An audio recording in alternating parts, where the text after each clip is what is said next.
जी नमस्कार, स्वागत है आप सभी का डाउट नट पर। क्या हाल चाल है प्यारे बच्चों। बेटा हम यहाँ पर बात कर रहे हैं जैव प्रौद्योगिकी सिद्धांत और प्रक्रम की। सोचा था कि आज ये लेक्चर कंप्लीट करेंगे, लेकिन आज नहीं करेंगे, एक लेक्चर और लेंगे। क्यों, कारण है उसका बताऊंगा अभी बाद में। आज क्या पढ़ेंगे, वही टॉपिक बेटा जो हमारा चल रहा है, और जो टॉपिक चल रहा है वो है पुनर्योगज डीएनए प्रक्रिया। ये टॉपिक हम पढ़ रहे हैं, ठीक है।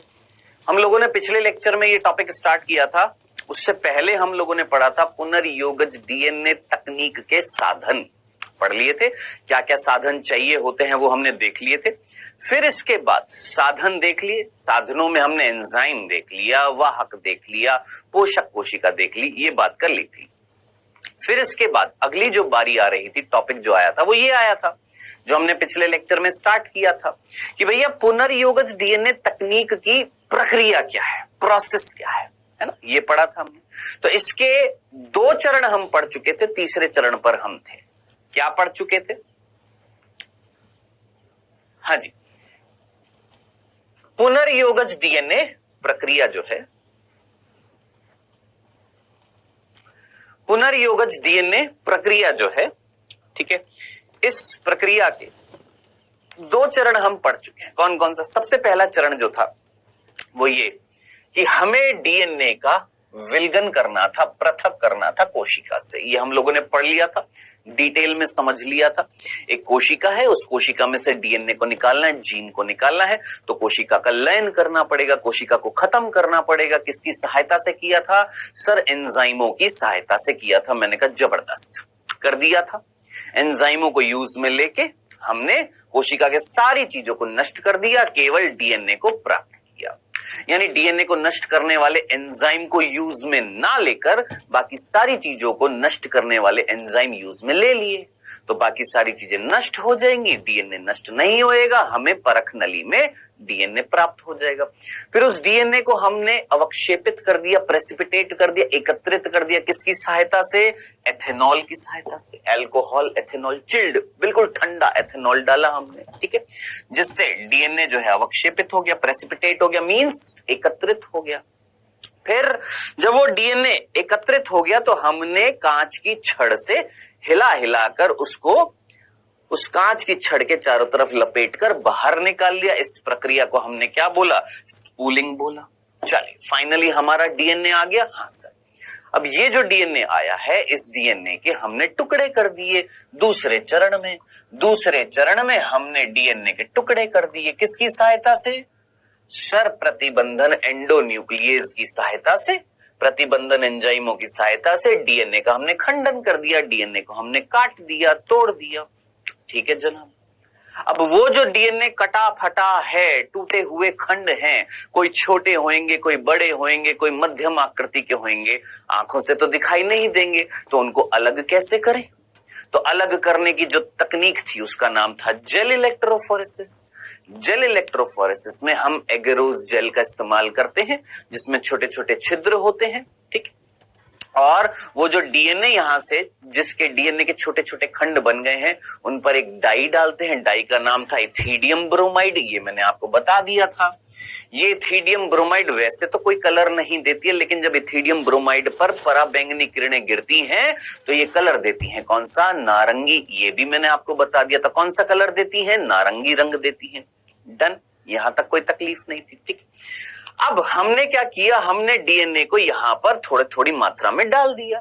अब डीएनए को यहां पर डाल दिया, डीएनए पर आवेश नेगेटिव होता है और यहां पर हमने इलेक्ट्रोड लगा दी है, इधर की तरफ पॉजिटिव, इधर की तरफ नेगेटिव। तो नेगेटिव चार्ज वाला डीएनए पॉजिटिव चार्ज की तरफ भागेगा, तो छेद जो होंगे एगेरोस जेल के अंदर, जो छेद होंगे, उन छेदों से जब वो आगे भागेंगे, चलेंगे, आकर्षित होंगे धनात्मक आवेश की तरफ, तो जिनका भार कम होगा, जो आकार में छोटे होंगे, वो पहले पहुंच जाएंगे, और जिनका भार ज्यादा होगा वो पीछे रह जाएंगे।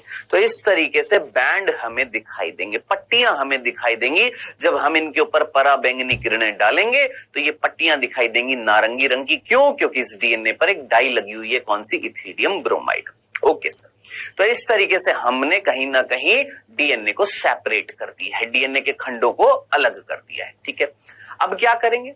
अब हमें पता है कि हमें कौन से जीन या कौन से डीएनए की क्या बनानी है, कॉपीज बनानी है। मान लो इस वाले की बनानी थी, तो इतने से भाग को हम काटेंगे, जेल के साथ में काटेंगे। हमने किससे काट दिया बेटा, मान लो ब्लेड ली और ब्लेड से हमने काट दिया, जेल को उठा लिया, निकाल लिया। अब इतने सा जो जेल का टुकड़ा जो होएगा उसके अंदर वो डीएनए है। हाँ सर, इस प्रक्रिया को हमने बोला था इल्यूजन, छालन बोला था। इस प्रक्रिया को हमने क्या नाम दिया था सर, छालन बोला था, इल्यूजन बोला था। डन, फाइनली हमारे पास क्या आ गया, डीएनए आ गया। अब बात आ रही है उस डीएनए की हमें क्या बनानी है, कॉपीज बनानी है। क्या बनानी है, डीएनए की कॉपी बनानी है। अब दोस्त डीएनए की अगर कॉपी बनानी है, इट मींस डीएनए की प्रतिकृति करनी है, यही तो बोल सकता हूं। जो हमारे पास डीएनए आ गया है उस डीएनए की मुझे प्रतिकृति करनी है ना। हाँ सर, प्रतिकृति करनी है, रेप्लिकेशन करना है। वो जो हमारे पास वांछित डीएनए आ चुका है, एच डीएनए आ चुका है, उसकी मुझे प्रतिकृति करनी है। अब ये प्रतिकृति दो तरीके से हो सकती है, या तो वाहक के साथ जोड़कर, वाहक के साथ जोड़कर, यानी वाहक का इस्तेमाल करके, है ना, जो हम पहले पढ़ चुके हैं कि भैया वाहक को निकालेंगे, उसको भी काटेंगे और हमारे वांछित डीएनए को लाइगेज एंजाइम की सहायता से उसके साथ जोड़ देंगे, और फिर वो जो पुनर्योगज डीएनए जो होएगा उसको हम डाल देंगे। किसमें डाल देंगे, कोशिका में डाल देंगे, जीवाणु कोशिका में डाल दिया। फिर उस जीवाणु कोशिका को एक माध्यम में रखेंगे, माध्यम से पोषण प्राप्त करेगी तो कोशिका की संख्या बढ़ेगी, कोशिका की संख्या बढ़ेगी तो बेटा हमारा जो वांछित डीएनए है उसकी भी संख्या बढ़ जाएगी। ये आप जानते हैं। एक दूसरी तकनीक होती है जिससे हम डीएनए की प्रतिकृति कराते हैं, या आवर्धन बोल देते हैं इसको, जिसका नाम है पीसीआर, है ना। अब ये पीसीआर जो होता है इसको हम पढ़ रहे थे। तीसरा चरण जो था, चरण ना बोलकर मैं बोलूंगा कि प्रतिकृति करानी है, इससे भी हो सकती है, इससे भी हो सकती है। तो पहले हम ये वाली टेक्निक पढ़ रहे थे, कौन सा, पीसीआर।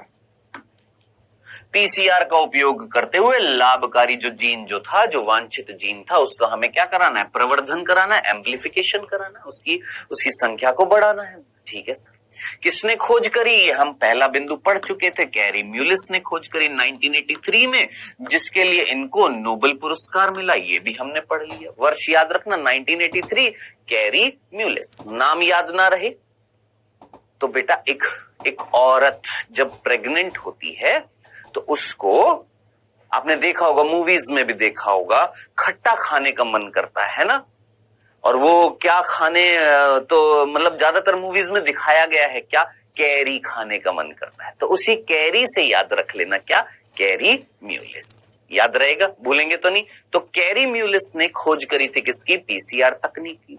पीसीआर तकनीक में क्या करने वाले हैं सर, प्रतिकृति करने वाले हैं, डीएनए का रेप्लिकेशन करने वाले हैं। 1 से 2, 2 से 4, 4 से 8, 8 से 16, 16 से 32, इस तरीके से संख्या बढ़ाने वाले हैं किसकी, डीएनए की। किसमें, पीसीआर में। लेकिन बात आ रही है कि पीसीआर प्रक्रिया जो है, ये जो पीसीआर प्रक्रिया जो है, जिसकी फुल फॉर्म मैंने आपको बता दी थी, फिर वापस से लिख देता हूं, पॉलीमरेज चेन रिएक्शन। ठीक है, ये पीसीआर प्रक्रिया जो है दोस्त, ध्यान से सुनना, ये एक प्रकार से कैसा है सर, ये कृत्रिम प्रतिकृति। किस प्रकार की प्रतिकृति है सर, ये कृत्रिम प्रतिकृति। कृत्रिम का मतलब क्या होता है, शरीर से बाहर, मानव द्वारा। कृत्रिम का मतलब समझ में आ रहा है ना। देखो, एक तो तुम्हारे अंदर प्रतिकृति हो रही है, वो क्या कहलाएगी, प्राकृतिक। एक हम जानबूझ के प्रतिकृति करा रहे बाहर, शरीर से बाहर, वो क्या कहलाएगी, कृत्रिम प्रतिकृति। ठीक है, इसको बेटा हम इन विट्रो रेप्लिकेशन भी बोल सकते हैं। सर इन विट्रो का मतलब क्या होता है, देखिए ये वर्ड आप पहले भी पढ़ चुके हैं, इन विट्रो।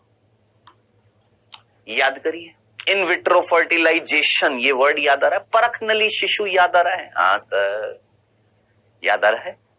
याद कर, शरीर से बाहर एक परख नली के अंदर, शरीर से बाहर परख नली के अंदर आपने निषेचन कराया था, याद करिए, है कराया था, उसको हमने इन विट्रो फर्टिलाइजेशन बोला था। तो इन विट्रो का मतलब क्या होता है सर? शरीर से बाहर। और आप यहां पर शरीर से बाहर निषेचन नहीं करा रहे हो, आप यहां पर शरीर से बाहर रेप्लिकेशन करा रहे हो। और कौन करा रहा है? मानव करा, रेप्लिकेशन करा रहे हो। और कौन करा रहा है? मानव करा रहा है। तो क्या कहलाएगा वो? कृत्रिम प्रतिकृति कहलाएगा। बताइए, क्या ये दोनों वर्ड का मीनिंग समझ में आ गया कि भाई साहब आप रेप्लिकेशन करा रहे हो? चलो, क्या करा रहे हो? रेप्लिकेशन यानी प्रतिकृति। कौन करा रहे हो? आप। नेचुरली हो रहा है तो क्या बोलेंगे हिंदी में? प्राकृतिक। आप कराओगे तो क्या? आर्टिफिशियल। अंग्रेजी में क्या बोलेंगे सर? आर्टिफिशियल। हिंदी में क्या बोलेंगे? Artificial replication.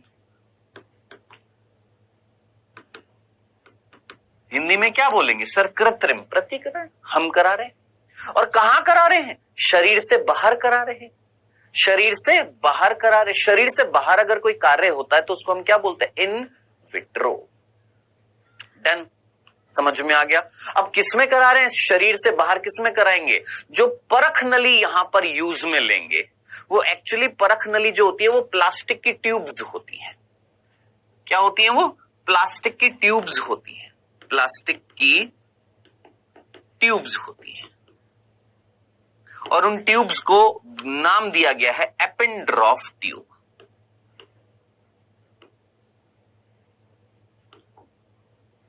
यहां पर लिखा हुआ है कौन सी ट्यूब होती है?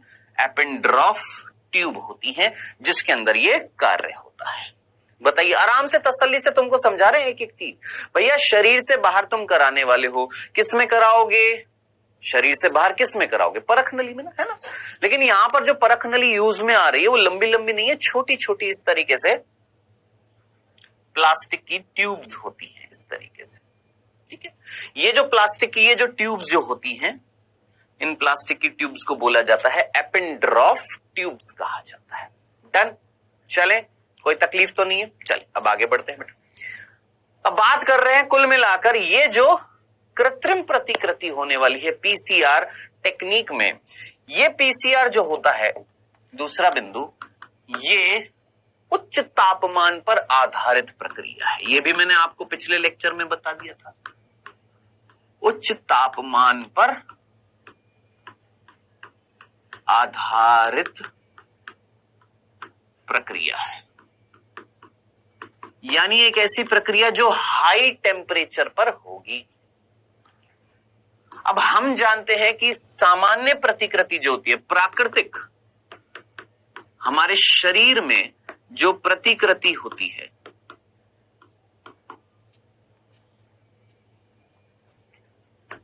प्राकृतिक रेप्लिकेशन जो होता है,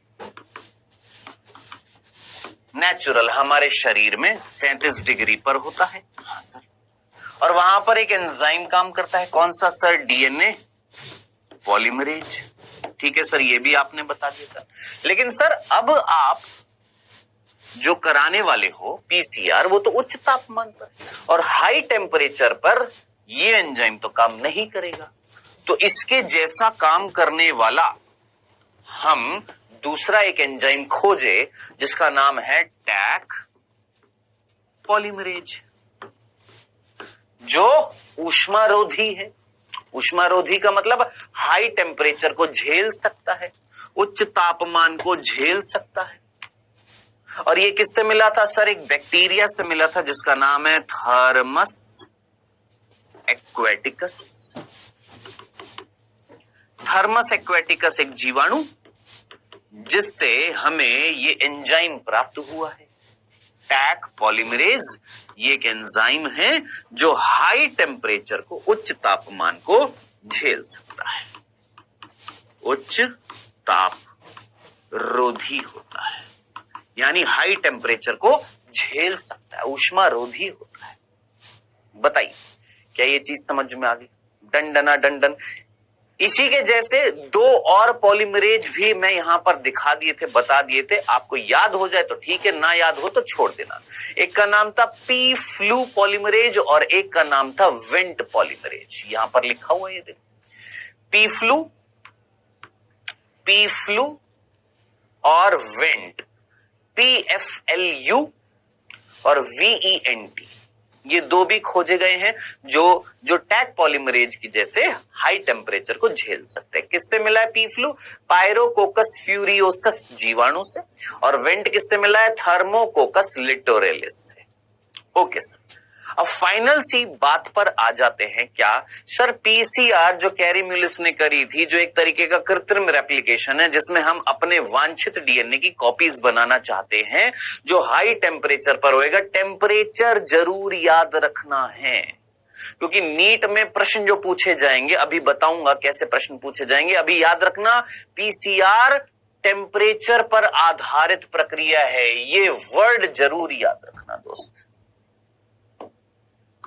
उच्च तापमान पर आधारित प्रक्रिया इंपॉर्टेंट है, यहां से प्रश्न बनता है।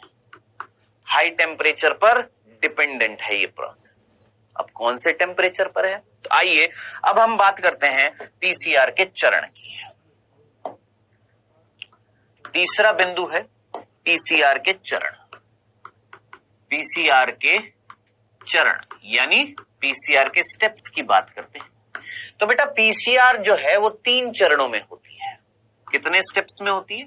3 स्टेप्स में होती है, 3 चरणों में होती है। सबसे पहले चरणों के नाम लिख देता हूं बेटा। पहला जो चरण जो होता है उसको अंग्रेजी में बोला जाता है डीनेचुरेशन। ठीक है सर, हिंदी में क्या बोला जाता है? निष्क्रिय करण। निष्क्रियकरण। ठीक है। दूसरा है एनिलिंग, जिसको हम तापानुशीलन कहते हैं। और तीसरा है एक्सटेंशन, जिसको हम प्रसार कहते हैं। तो सबसे पहली बात यह है कि आपको ये तीनों चरणों के नाम याद होने चाहिए, किसी भी हालत में भूलना नहीं है तीनों चरणों के नाम को। ठीक है सर, तो ये 3 चरण हैं। अब आप चाहे तो इसको इस डायग्राम में भी देख सकते हैं। देखिए, denaturation, annealing, extension. Denaturation, annealing, extension. ठीक है। अब इंपॉर्टेंट क्या है बेटा? यहां पर सबसे इंपॉर्टेंट चीज है कि ये तीनों जो है ये एक निश्चित तापमान पर किए जाएंगे। ये तीनों चरण जो है एक निश्चित तापमान पर परफॉर्म किए जाएंगे। हाँ, क्या बोला था? पीसीआर जो है वो तापमान पर आधारित प्रक्रिया है। बोला था ना, किस पर डिपेंडेंट है? टेम्परेचर पर। यानी आपको एक निश्चित टेम्परेचर लेना पड़ेगा। और कैसा? हाई लेना पड़ेगा। कितना हाई लेना पड़ेगा? तो याद रखना, इस पीसीआर के जो 3 चरण हैं, ये 3 चरण एक निश्चित तापमान पर संपन्न होते हैं। अब वो तापमान आपने याद रखना है। सबसे पहले डीनेचुरेशन, जो आपने याद रखना है 94 डिग्री पर होता है। 94 डिग्री पर डीनेचुरेशन होता है, 94 पर, भूलना चाहिएगा। एनिलिंग यानी तापानुशीलन, ये होता है 54 डिग्री पर, भूलना चाहिएगा। कितना? 54। और आखिरी प्रसार जो होता है ये होता है 72 डिग्री पर। दोस्त, ये टेम्परेचर अगर आप भूल गए तो ये बहुत गलत बात हो जाएगी। टेम्परेचर बिल्कुल भी भूलना नहीं है। ये आपके 3 चरण, ठीक है, और ये तीनों चरण आपने कतई नहीं भूलने हैं बेटा। डन? चलो, अभी हमने स्टेप्स में नहीं देखा क्या क्या होने वाला है। मैंने जस्ट आपको सिंपल सी बात बताई। रिवाइज कराऊं? मैं साथ साथ रिवाइज कराता रहूंगा ताकि आपको याद रहे। हम करने क्या वाले हैं? सर, हमारे पास हमारा वांछित डीएनए आ गया है। मैंने कहा ठीक है। क्या करने वाले हैं? सर, हम उसकी कॉपीज बनाने वाले हैं। मैंने कहा ठीक है। अब वो जो कॉपीज हमें बनानी है दो तरीके से बना सकते हैं, या किसी वाहक के साथ जोड़कर, कोशिका में डालकर, कोशिका को प्रवर्धित कर यानी कोशिका को पोषणीय माध्यम में रखकर उसकी संख्या बढ़ाकर हम अपने वांछित डीएनए की संख्या को बढ़ा सकते हैं। एक तरीका तो ये है। दूसरा, हम पीसीआर टेक्निक का इस्तेमाल करके रेप्लिकेशन कर सकते हैं। पीसीआर टेक्निक की खोज किसने करी है? कैरी मुलिस ने 1983 में करी थी। ये जो पीसीआर जो होता है जिसका नाम है पॉलीमरेज चेन रिएक्शन, एक इंस्ट्रूमेंट के अंदर परफॉर्म होती है जिसका नाम होता है आरटीपीसीआर, रियल टाइम पीसीआर, है ना। और ये जो पीसीआर, ये जो टेक्निक जो होती है, ये उच्च तापमान पर, हाई टेम्परेचर पर बेस्ड होती है। और इसमें अगर रेप्लिकेशन हो रहा है तो डीएनए पॉलीमरेज तो काम करेगा नहीं, क्योंकि वो 37 डिग्री पर कार्य करता है हमारे अंदर प्राकृतिक रूप से। तो उसकी जगह हम दूसरा पॉलीमरेज इस्तेमाल करेंगे जिसका नाम है टैग पॉलीमरेज, जो एक जीवाणु से मिला जिसका नाम है थर्मस एक्वेटिकस। क्वेश्चन पूछा जाता है टैग पॉलीमरेज किससे मिलता है, याद रखना थर्मस एक्वेटिकस से मिलता है। नीट का प्रश्न है, याद रखिएगा, ठीक है। नेक्स्ट हमने पढ़ा कि भैया ये जो पीसीआर है शरीर से बाहर करेंगे, किसमें करेंगे? परख नली ना नाम बोलकर हम बोलेंगे कुछ ट्यूब्स में करेंगे जिसका नाम है एपेंड्रॉफ ट्यूब्स। अब ये जो पीसीआर है इसके मेन चीज जो है वो है 3 चरण, और ये 3 चरण जो है ये निश्चित टेम्परेचर पर परफॉर्म किए जाएंगे, एक निश्चित तापमान पर, एक निश्चित तापमान पर संपन्न किए जाएंगे, ठीक है। कितने कितने तापमान पर? 3 चरण हैं। सबसे पहला चरण है डीनेचुरेशन, जिसको हिंदी में बोला निष्क्रियकरण, जो 94 डिग्री पर होएगा। दूसरा है एनेलिंग, जिसका हिंदी में बोलते हैं तापानुशीलन, जो 54 डिग्री पर होएगा। तीसरा है एक्सटेंशन, जिसको हिंदी में बोला है प्रसार, जो 72 डिग्री पर होएगा। तो टेम्परेचर, ये जो टेम्परेचर लिखे हुए हैं, ये टेम्परेचर मत भूल जाना। ये जो 3 चरण हैं इनके नाम मत भूल जाना, क्योंकि प्रभु प्रश्न पूछे जाते हैं यहां से, ठीक है। अब बात करते हैं सर इन 3 चरणों में होगा क्या। मैंने कहा आइए बात करते हैं। देखिए, सबसे पहला जो चरण है उसका नाम है डी नेचुरेशन। तीनों चरण पढ़ेंगे। निष्क्रियकरण, ठीक है। देखिए ध्यान से देखिए, कितने डिग्री पर हो रहा है सर? 94 डिग्री पर होगा, ठीक है। Okay sir. अब होगा क्या इसमें? बहुत सीधी सी बात है यार, ये हमारे पास डीएनए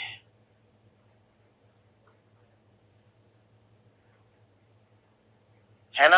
हाँ सर, ये हमारे पास डीएनए और इसकी दोनों रज्जू जो हैं आपस में हाइड्रोजन बंध द्वारा जुड़ी हुई है।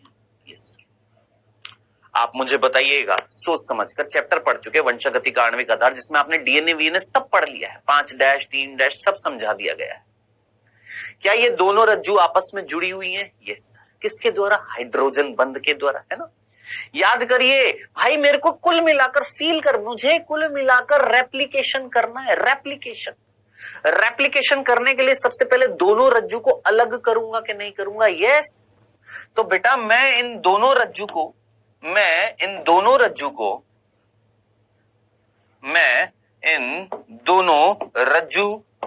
अलग करने वाला हूं। इन दोनों रज्जू को क्या करूंगा सर? अलग करूंगा। अब अलग कैसे करूंगा भाई? कोई एंजाइम यूज में नहीं ले रहा मैं यहां पर। हमारे अंदर, याद कर, देख सारी चीजें याद आएंगी। याद कर रेप्लिकेशन जब पढ़ा था तो याद कर, टोपोआइसोमेरेज, हेलिकेज, कट लगाया था, टोपोआइसोमेरेज ने हेलिकेज अंदर गया था, फिर हाइड्रोजन बंध को तोड़ता गया था। याद आ रहा है? हाँ सर, याद आ रहा है। क्या वो टेम्परेचर डिपेंडेंट था? नहीं, वो तो एंजाइम डिपेंडेंट था। लेकिन ये कैसी प्रक्रिया? टेम्परेचर डिपेंडेंट, यानी हाई टेम्परेचर देने पर, 94 डिग्री तापमान देने पर एक डीएनए को इतना डिग्री टेम्परेचर जब तुम दोगे तो इसके हाइड्रोजन बंध टूट जाएंगे। और हाइड्रोजन बंध अगर टूट गए जनाब, तो आप मुझे बताएं, क्या आपके पास में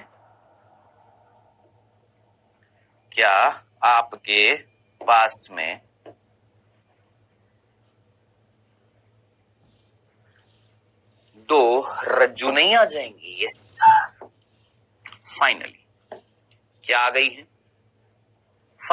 क्या आ गई है सर? ये 2 रज्जू आ गई है। इनके बीच में जो हाइड्रोजन बंध था वो टूट चुका है।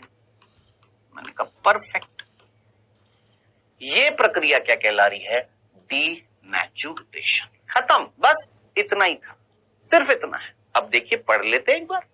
जो मैंने आपको बताया यही चीज यहां पर डीनेचुरेशन में लिखी हुई है। क्या लिखा हुआ? सर्वप्रथम डीएनए के सैंपल को, जो डीएनए का जो सैंपल जो हमारे पास है यानी वांछित डीएनए है, 94 डिग्री सेल्सियस तापमान पर रखते हैं। ओके जी। जिसके कारण एक डबल स्ट्रैंडेड डीएनए यानी द्विरज्जुकी डीएनए सिंगल स्ट्रैंडेड डीएनए में बदल जाता है। खत्म, एक ही लाइन में खत्म, एक ही लाइन में खत्म कर दिया। क्या कि भाई साहब, आपके पास ये जो सैंपल डीएनए है या वांछित डीएनए है या जो भी आप नाम देते हैं इसको, आप इसको अगर 94 डिग्री तापमान पर रखते हैं तो ये डीएनए के अंदर हाइड्रोजन बंध टूट जाएंगे। ये डबल स्ट्रैंडेड डीएनए, द्विरज्जुक डीएनए किस में बदल जाएगा? सर, एकल रज्जुक डीएनए में बदल जाएगा।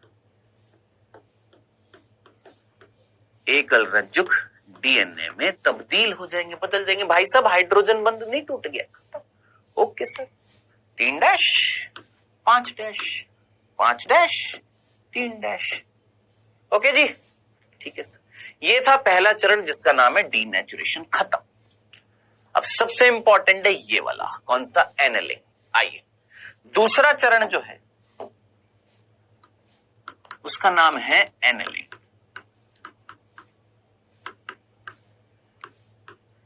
तापानुशीलन। सर जी, इसमें क्या करेंगे? मैंने कहा आइए पढ़ते हैं। देखिए बेटा, आपके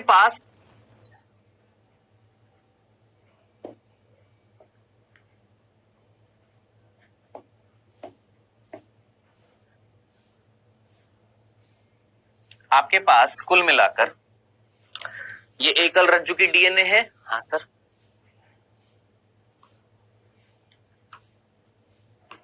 कौन है?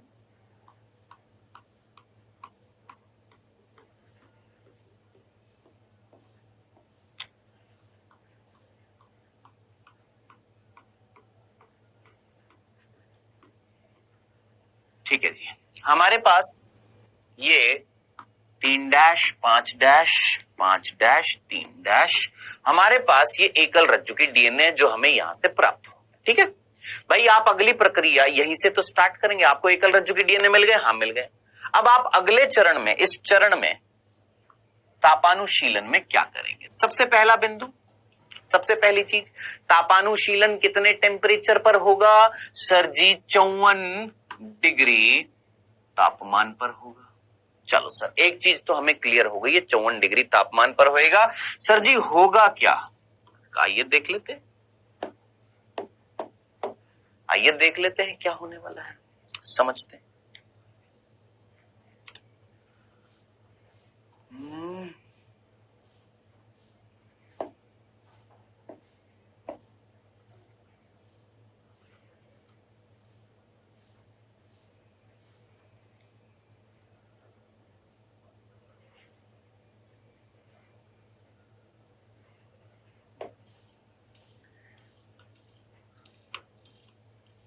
आराम से समझिए, जल्दबाजी नहीं।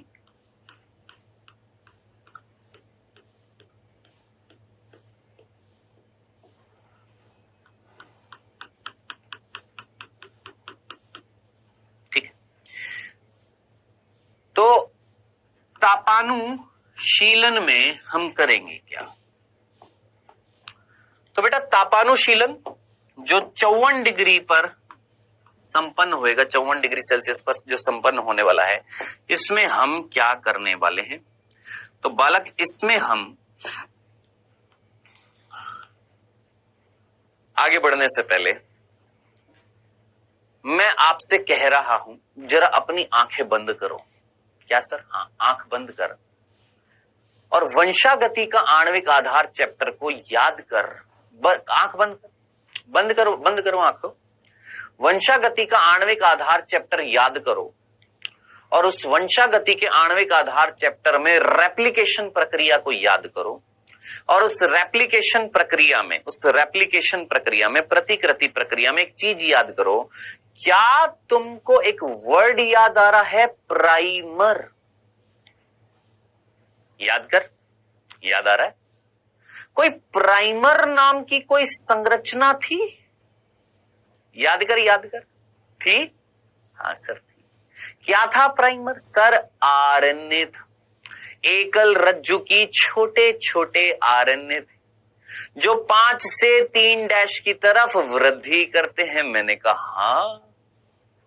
तो भाई साहब इस स्टेप में इतने डिग्री तापमान पर हम डालेंगे क्या? एकल रज्जु की आरएनए छोटे छोटे जो क्या है? प्राइमर हैं, जो कहां पर जाकर लगेंगे? जरा सोच, इस रज्जु पर कहां लगेंगे? दिमाग लगा। ये जो रज्जु जो तुमको दिखाई दे रही है, इस पर कहां लगेंगे? अरे सर जी इस रज्जु पर लगेंगे। कहां पर? यहां पर।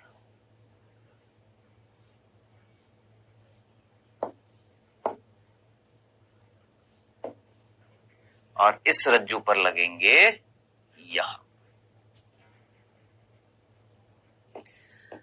बोलिए,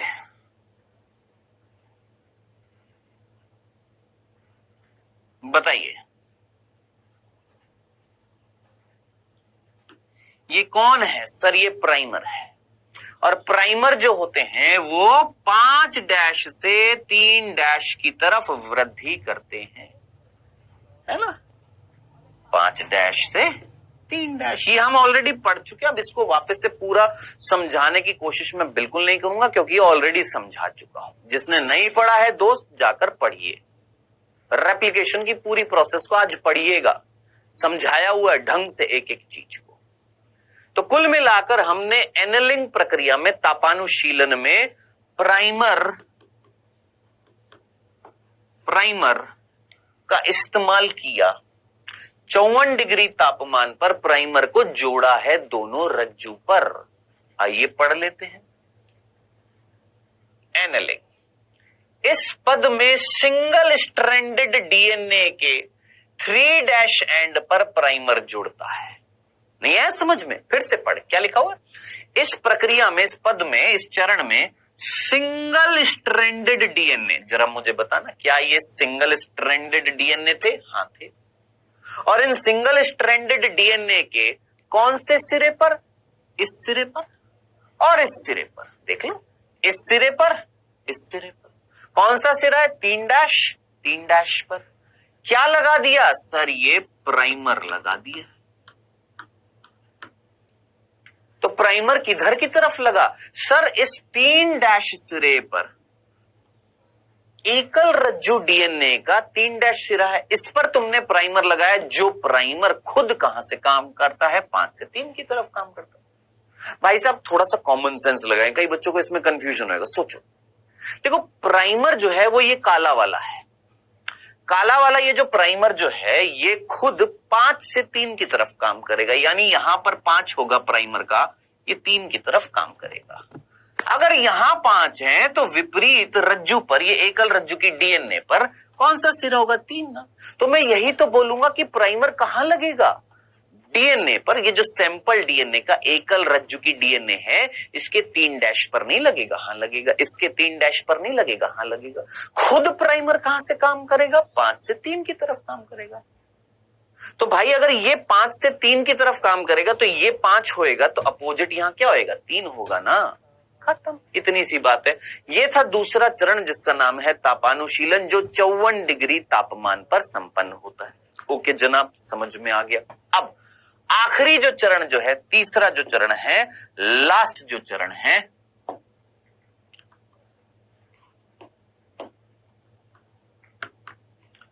एक्सटेंशन,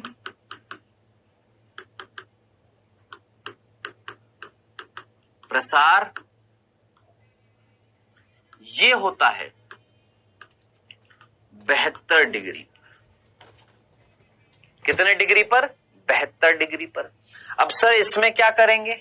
मैंने कहा आइए देख लेते हैं फटाफट।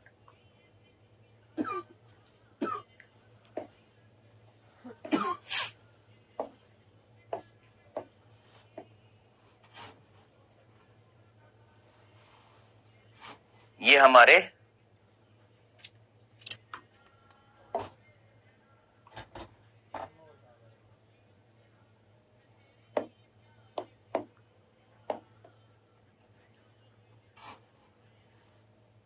ठीक है जी, चलो जी।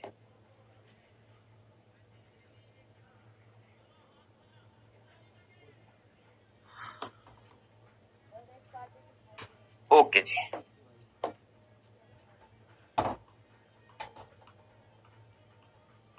फटाफट पढ़ते हैं अब इसको।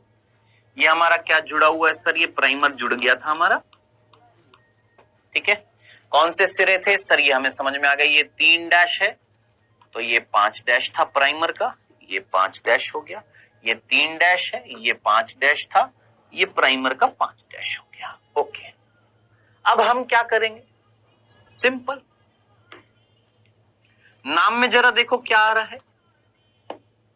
नाम में जरा देखो क्या आ रहा है? प्रसार। प्रसार का मतलब, एक्सटेंशन का मतलब किसी चीज को बड़ा करना, प्रक्रिया को आगे की तरफ बढ़ाना, यही तो होता है ना प्रसार का मतलब, है ना। तो अब क्या होगा? अब भाई साहब 72 डिग्री तापमान पर,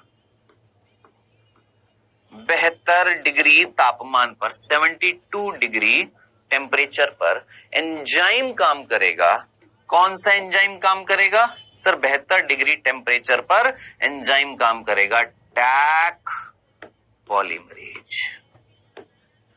याद करिए, हमारे अंदर जो प्रतिकृति होती थी उसमें डीएनए पॉलीमरेज काम करता था। हाँ करता था। क्या करता था सर? प्राइमर के आगे नई डीएनए के खंड का निर्माण करता था। तो वही चीज अब यहां पर होगी, सीधी सीधी।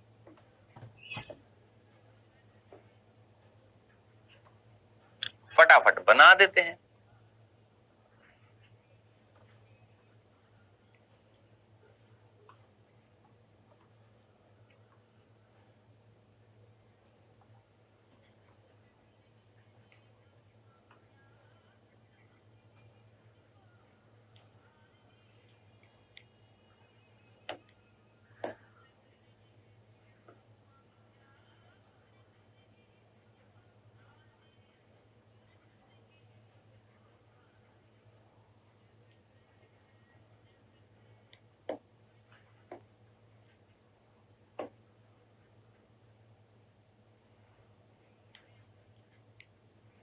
कलर हम नीला ले लेते हैं, चलो।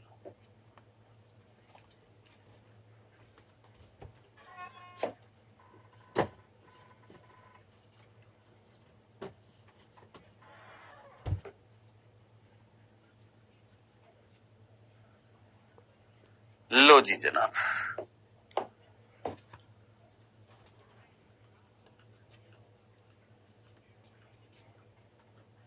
ये तो प्राइमर था और ये नई रज्जु बन गई है। किसकी? डीएनए की।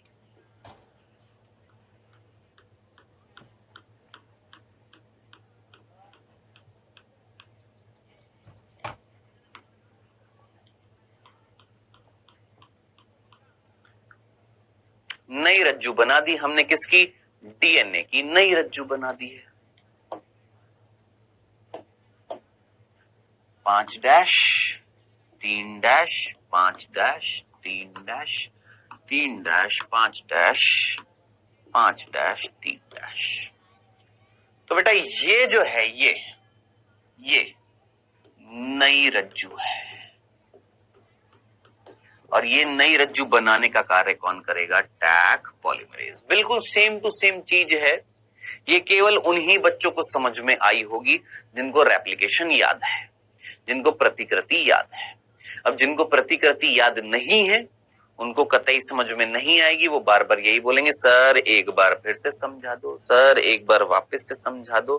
तो दोस्त, मैं आपको एक बार फिर से समझा दूं तो भी कोई फर्क नहीं पड़ेगा अगर आपको रेप्लिकेशन याद नहीं है, क्योंकि रेप्लिकेशन में प्राइमर का एक्सटेंशन, प्राइमर के आगे नई रज्जु बनाने का कार्य कौन करता था सर? DNA polymerase. यहां पर डीएनए पॉलीमरेज की जगह कौन यूज में लिया? Tag polymerase. जो क्या कर रहा है सर? प्रसार कर रहा है। जो क्या कर रहा है सर? प्रसार कर रहा है।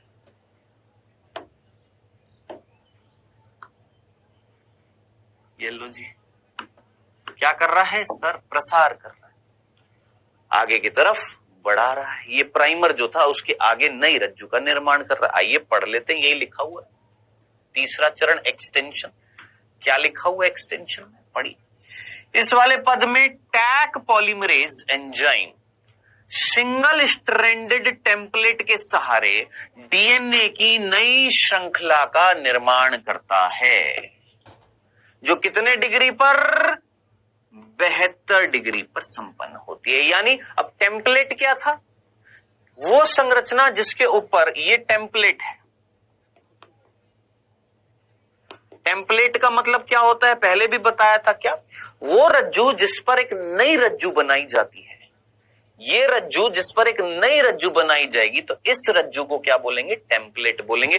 तो ये एकल रज्जु की डीएनए का क्या है? टेम्पलेट है। ये भी क्या है? टेम्पलेट है। इस टेम्पलेट पर नया डीएनए का खंड बनाने के लिए, नई रज्जु बनाने का काम कौन करेगा? Taq polymerase. खत्म। तो ये 3 चरण थे आपके किस चीज के बेटा जी?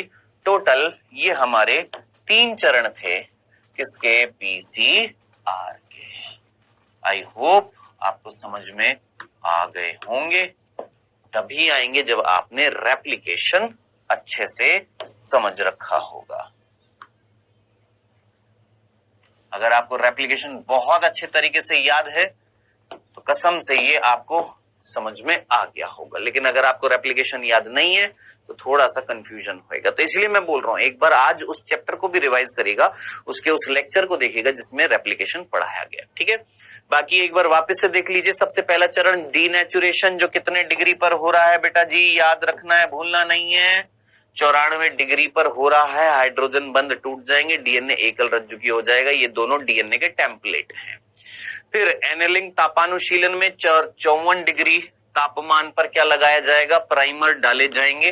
प्राइमर हमने डाल दिए। ये प्राइमर इस सिरे पर और 3 डैश सिरे पर, टेम्पलेट डीएनए के 3 डैश और इस 3 डैश पर लग जाएंगे। क्यों? क्योंकि ये खुद 5 डैश से काम करते हैं 3 की तरफ। नेक्स्ट, एक्सटेंशन प्रसार, जो 72 डिग्री तापमान पर होएगा, जिसमें टैक पॉलीमरेज क्या करेगा? इस डीएनए टेम्पलेट पर, इस टेम्पलेट पर नई डीएनए की रज्जु का क्या करेगा? निर्माण करेगा। तो ये जो बनी है, ये नई डीएनए की रज्जु बनी है। ठीक है, अलग से दिखाने के लिए इस तरीके से दिखा देते हैं। ये नई डीएनए की रज्जु बनी है।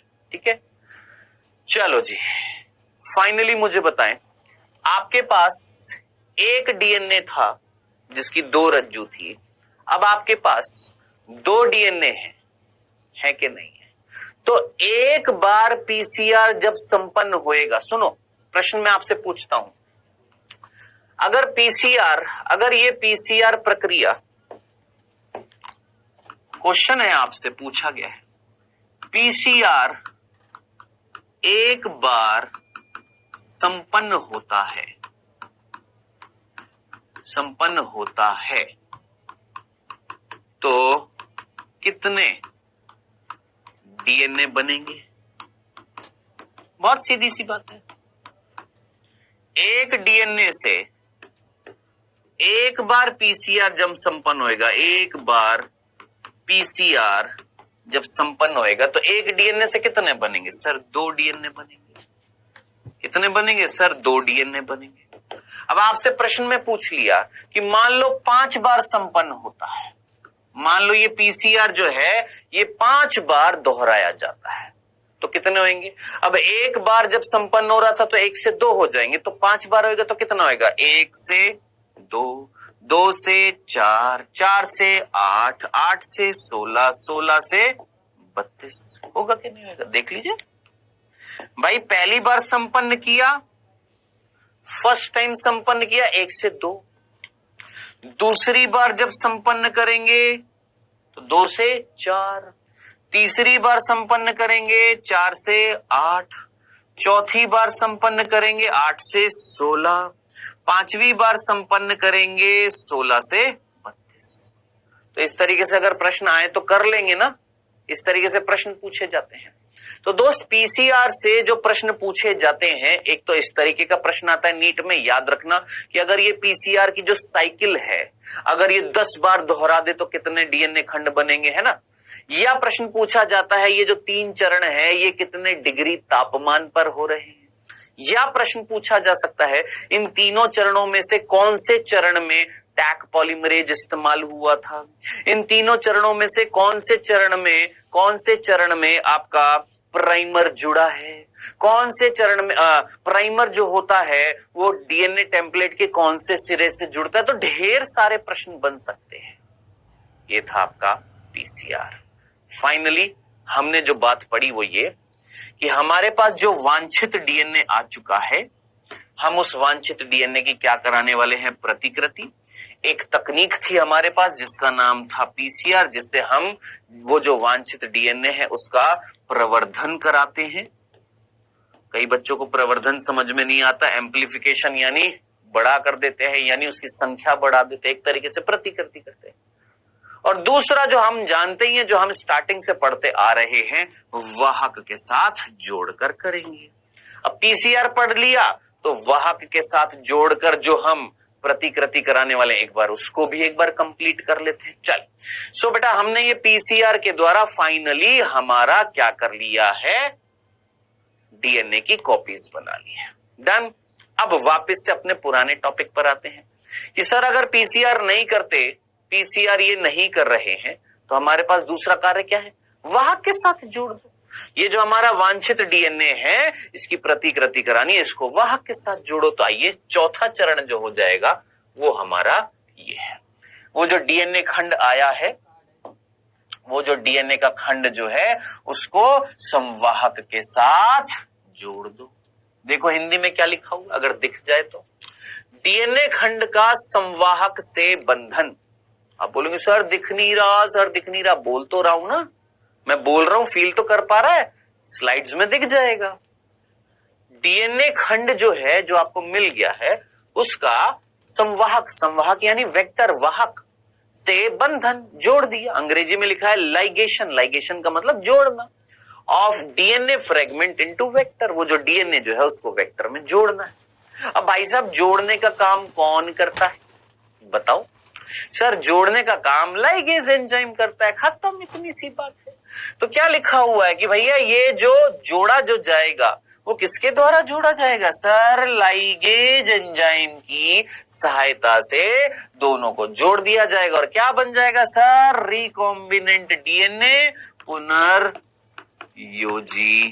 डीएनए।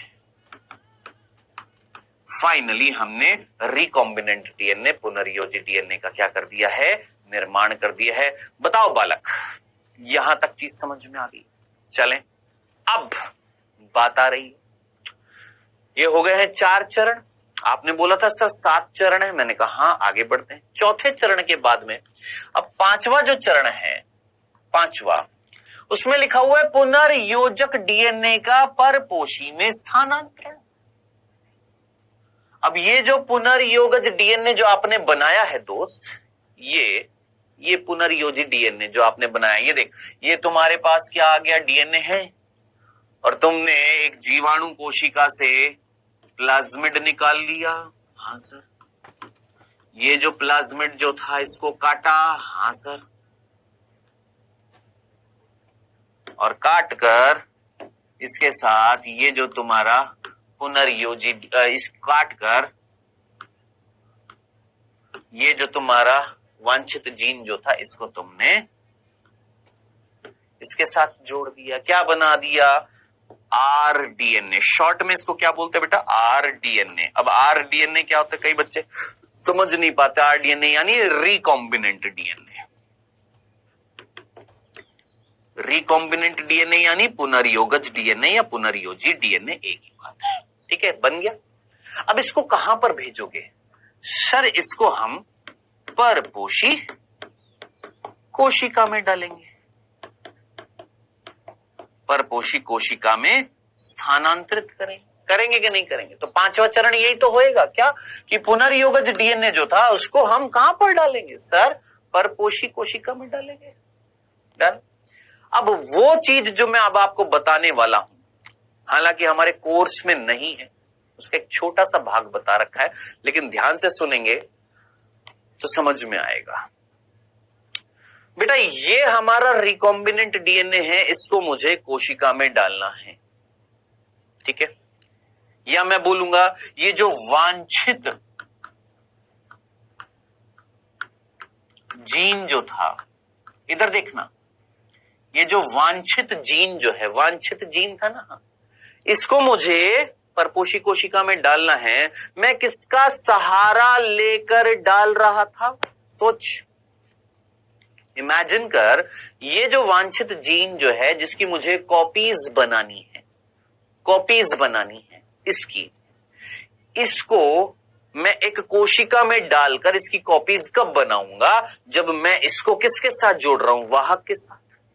तो क्या मैं वाहक को यूज में लेकर, इस कंडीशन में देख रहे हो, इस कंडीशन में इस जीन की कॉपीज बनाने के लिए क्या मैं वाहक को, वेक्टर को यूज में लेकर परपोषी कोशिका में डाल रहा हूं? हाँ सर। यानी जीन का ट्रांसफर करने के लिए वाहक का इस्तेमाल कर रहा हूं? हाँ सर। कर रहा हूं कि नहीं कर रहा? हाँ सर। क्या वेक्टर द्वारा, हिंदी में पढ़ना क्या लिखा हुआ है, वेक्टर के द्वारा जीन का स्थानांतरण। ये लाइन दिख रही है, बहुत छोटी दिखाई दे रही होगी, यहां पे जूम का ऑप्शन नहीं आ रहा है मेरे पास, है क्या जूम का ऑप्शन?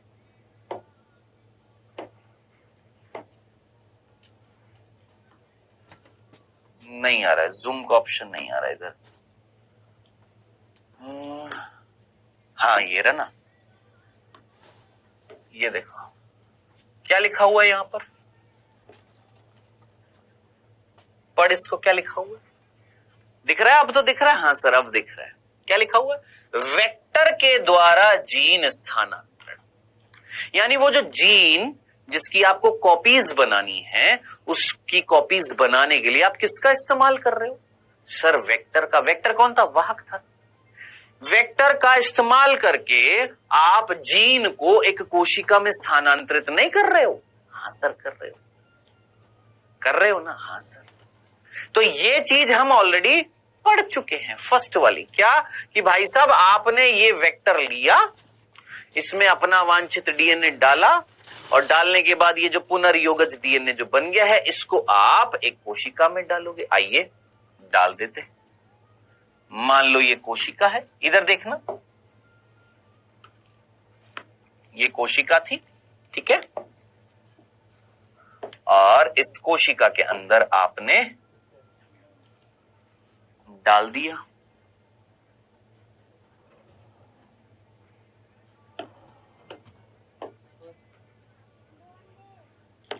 डाल दिया। ये क्या डाल दिया आपने सर? पुनर्योगज डीएनए डाल दिया है।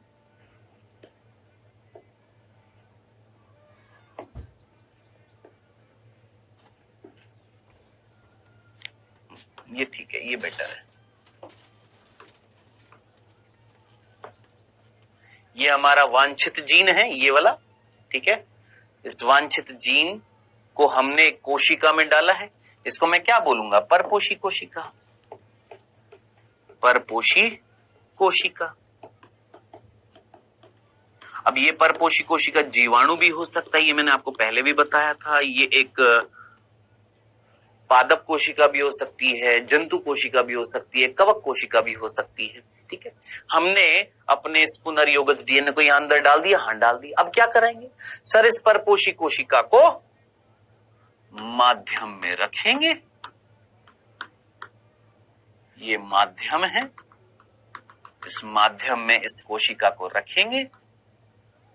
कोशिका पोषण लेगी, ये वाली कोशिका पोषण लेगी, तो इसकी संख्या बढ़ती जाएगी, बढ़ती जाएगी, बढ़ती जाएगी। अब कोशिका की संख्या अगर बढ़ती जाएगी तो ऑब्वियस सी बात है, इसके अंदर जो हमारा पुनर्योगज डीएनए जो है उसकी संख्या भी क्या होती जाएगी? बढ़ती जाएगी। हमारा जो जीन है इसकी संख्या भी बढ़ती जाएगी। खत्म। बताओ सिंपल सा कंसेप्ट था या नहीं था? जो हम पहले भी पढ़ चुके हैं, जस्ट रिवाइज कराना था। कि भाई तुमने वांछित जीन जो निकाल लिया था, डीएनए जो निकाल लिया था, तुम इस डीएनए की कॉपीज बनाना चाहते हो, तो तुम क्या करोगे, इस जीन को एक वाहक के साथ, वेक्टर के साथ जोड़कर पुनर्योगज डीएनए बनाओगे, और इस पुनर्योगज डीएनए को किसमें डालोगे, कोशिका में डालोगे। ये कोशिका को फिर माध्यम में रखोगे, उस माध्यम में जब पोषण मिलेगा इस कोशिका को, तो ये कोशिका अपनी संख्या बढ़ाएगी। जब ये कोशिका अपनी संख्या बढ़ाएगी तो इसके अंदर ये जो पुनर्योगज डीएनए, इसकी भी संख्या बढ़ेगी। एक कोशिका से 2 आएंगे तो ये जो पुनर्योगज डीएनए, ये भी तो 2 हो जाएंगे, 2 से 4, इस तरीके से करते करते कोशिकाओं की संख्या बढ़ेगी, तो हमारा ये जो जीन है इसकी भी तो संख्या बढ़ेगी, हमें मिल गई कॉपीज। तो अब आप मुझे बताएंगे, इस कंडीशन में आपने वांछित जीन को इस कोशिका में स्थानांतरित करने के लिए, जो वांछित जीन जो था, जो मैं काम करता हूं पीला पीला कर देता हूं, क्योंकि कई बच्चे कंफ्यूज हो जाएंगे, सर यहां तो आपने पीला कर दिया, यहां काला कर दिया, पीला पीला कर दिया, बस ये लो, ये हमारा वांछित जीन था। ठीक है दोस्त, अब क्लियर है, अब डन। ये हमारा वांछित जीन है, हमने इसको वेक्टर के साथ में जोड़कर कोशिका में स्थानांतरित किया है। तो इसी चीज को तो यहां पर लिखा हुआ है, यही चीज तो लिखी हुई थी, यही चीज तो लिखी हुई थी भाई, कि तुम वेक्टर के द्वारा जीन का स्थानांतरण कर रहे हो। यस, हम वाहक की सहायता से जीन का स्थानांतरण करते हैं।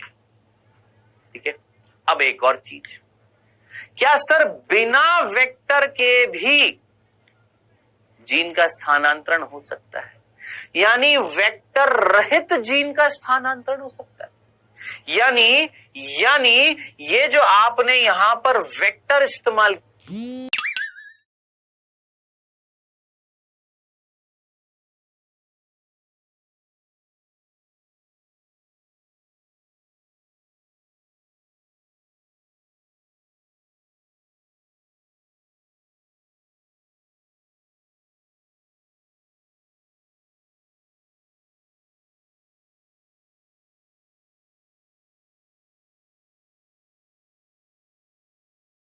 विदाउट वेक्टर, बिना वेक्टर के आप अपने वांछित जीन को कोशिका में भेज सकते हो?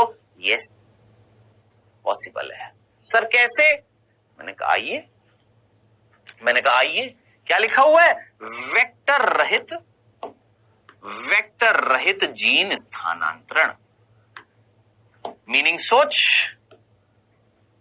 सोच, दिमाग लगा। वेक्टर रहित जीन स्थानांतरण का मतलब,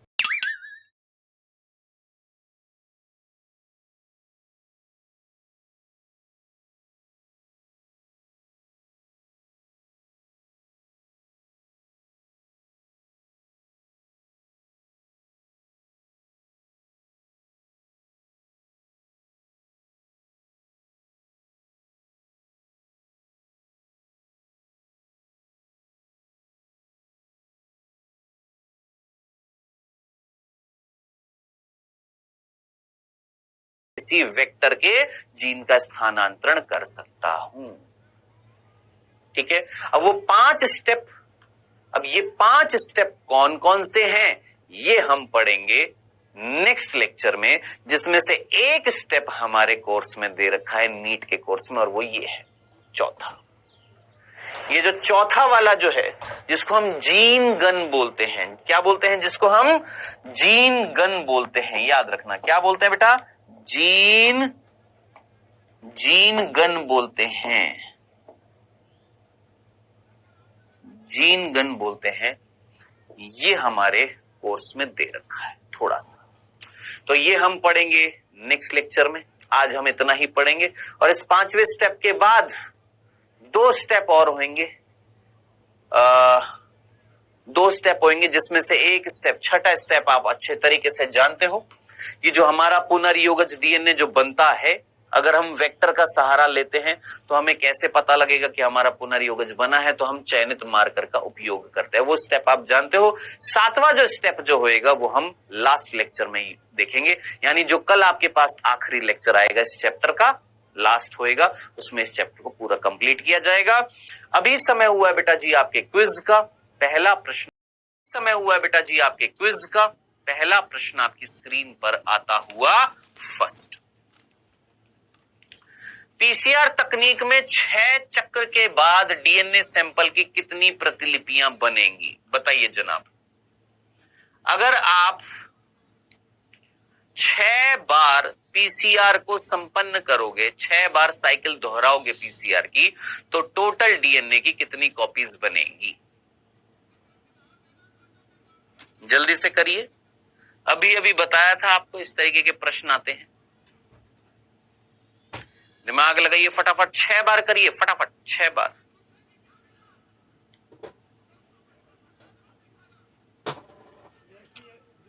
चलिए दूसरा प्रश्न, पॉलीमरेज श्रृंखला अभिक्रिया तकनीक यानी पीसीआर टेक्निक किसके लिए उपयोगी होती है? क्या करते हैं पीसीआर टेक्निक में? डीएनए की पहचान के लिए, डीएनए की मरम्मत के लिए, डीएनए के आवर्धन के लिए यानी प्रवर्धन के लिए, डीएनए विदलन के लिए। डीएनए विदलन हेतु, डीएनए आवर्धन हेतु, किस हेतु?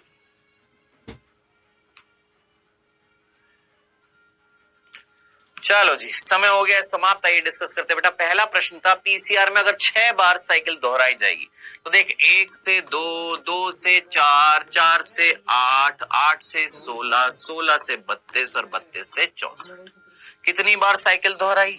इमेजिन कर, पहली बार, दूसरी बार, तीसरी बार, चौथी बार, पांचवी बार और छठी बार। हो गई? तो तुम जब 6 बार साइकिल दोहरा दोगे तो टोटल कितने डीएनए के खंड बनेंगे? 64 बनेंगे। आंसर क्या हो जाएगा बेटा जी आपका? 64। डन, यही किया, यही आना चाहिए। दूसरा, पीसीआर का उपयोग किस लिए करते हो? सर डीएनए के आवर्धन के लिए करते हैं। डीएनए का आवर्धन करना है, प्रवर्धन करना है, रेप्लिकेशन करना है, उसके लिए करते हैं। डन, ये था सेकंड लास्ट लेक्चर इस चैप्टर का। नेक्स्ट लेक्चर जो आएगा उसमें पूरा का पूरा चैप्टर हम करेंगे कंप्लीट। तो मिलेंगे नेक्स्ट लेक्चर में।